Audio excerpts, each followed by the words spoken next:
Hello everyone, my name is Xiaodong Ye. I'm professor at Capital Normal University. Welcome to my course on personality psychology. Today's topic is on stress coping and personality traits. And here are the questions for this lecture. First, what are the important concepts and factors to stress and coping? And secondly, what are the important factors to optimism and mind flourishing? And third, what are the important factors to happiness and resilience? And fifth, what are the iconic figures of mind flourishing and mind languishing in Chinese history and literature? Now, first, let's look at what is stress and stress classification. Stress is the non-specific response of the body to any demand made upon it. If we can understand stress by science definition. And a stressful situation is one that someone regards as threatening and possibly exceeding his or her resources.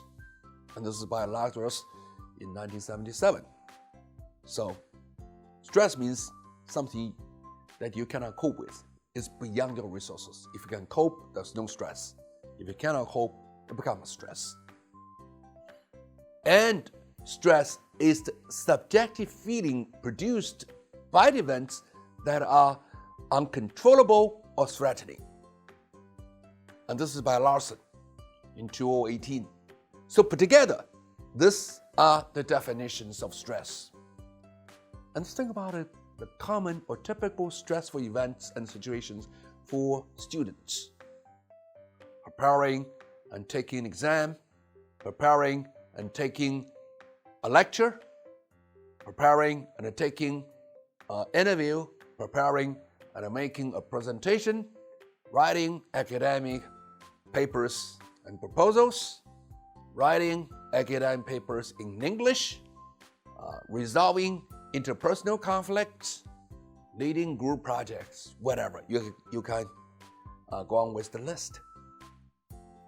Now, the stress could be classified into the following different kinds.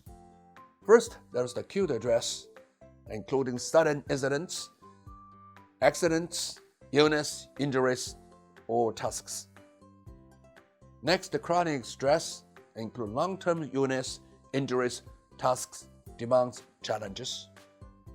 Next, the episodic acute stress that includes periodic and deadline tasks like exams, term papers. Demands, somatic illness. And next is traumatic stress like failed exams, poor grades, serious interpersonal conflicts, whatever. And then post-traumatic stress disorder, like disasters, deaths of loved ones, serious injuries, sexual assaults, And this is a typical stress. So let's stop and think. What are the common stresses for university students nowadays? And how do you cope with them? Well, here is a list of top 10 stress for university students. This is for the Canadian population from the book by Larson, Bass, King, and Ensley, published in 2018. I look at the stress, top stress. First is death of family member, death of a close friend, divorce between parents, failed important course, change health of a family member, pregnancy, sexual problems, serious adjustment with a close friend, change major at change or university, trouble with parents, And we go on with the list, new girl or boyfriend, increased workload, change in living conditions, serious argument with an instructor, lower grades than expected, change in sleeping habits, change in social activities, too many missed classes, change of college or university, and dropped more than one class. So this is all the problems for our students. So the question is how to deal with them. Okay, today the issue is not to talk about what the problems our university students are facing. No, it's how to deal with them, overcome them, particularly from a personality perspective. And I want to introduce to you this transaction model of how personality matters for coping. Okay? And then first of all, the objective events capable of producing stress like exam, homework, changing environment, getting in conflict with classmates or teachers, whoever. And then the appraisal events as threatening and or incontrollable. Right? If the exam you fail, not the first time but second time, you get really worried because if you do not pass it, you're going to fail for this course or for this year, or be kicked out of university. How serious it is. And then this will lead to physiological arousal, like for instance, you get sick, you lost your appetite, you could not get up, you lost your sleep, you get insomnia, you get stomachache, you get a headache, really anxious, neurotic. And then see how personality matters. If you are optimistic, stable, pretty resilient person, and you'll cheer up, you will handle, okay? You are going to use effective coping mechanisms to deal with it. But if you are unstable, pessimistic, and self-defeating, this is enough for you to give up. So that's the personality, how the personality matters for coping. And what this process involves, and what elements are involved in this process? Well, let's look at a videotape. Talk about stress and appraisal. And before you look at a videotape, here are the questions for you to think and watch. Why are some people more sensitive to stress than others? What causes modern people to feel stressed? What are the 3 things that are important to stress? And how stresses are differently assessed. Okay, let's watch the videotape and look at the answers. But who is most susceptible to stress? Anne Smolin is a psychotherapist and social worker who treats many people undergoing stress. To a certain degree, it's constitutional. Some people are born less able to cope with things. There have been studies with babies. Some babies are very sensitive to noise and have tremendous startle responses and have trouble sleeping. Other people are born more calm and more able to roll with the punches of daily life. It also, I think, has to do with other things that have happened to you. If you're somebody who comes through and has experience of being able to deal with stress, being able to overcome it, and things turn out pretty okay for you, then you're going to be able to do that again.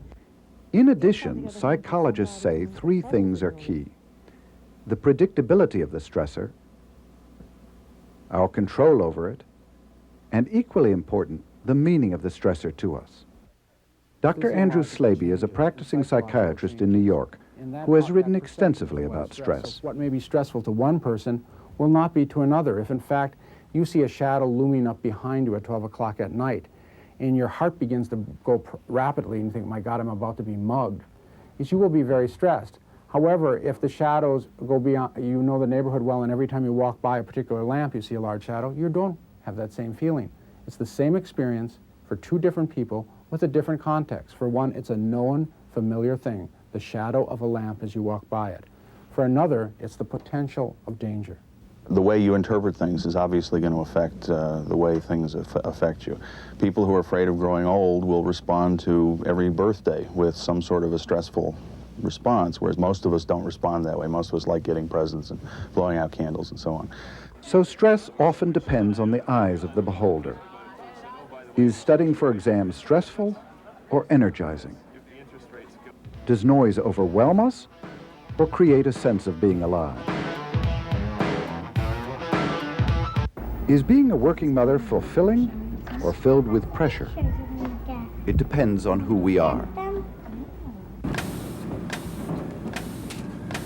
Whether our jobs are stressful can also depend on our point of view, on whether we enjoy our work, on its meaning to us, on how much control we have over the way it gets done.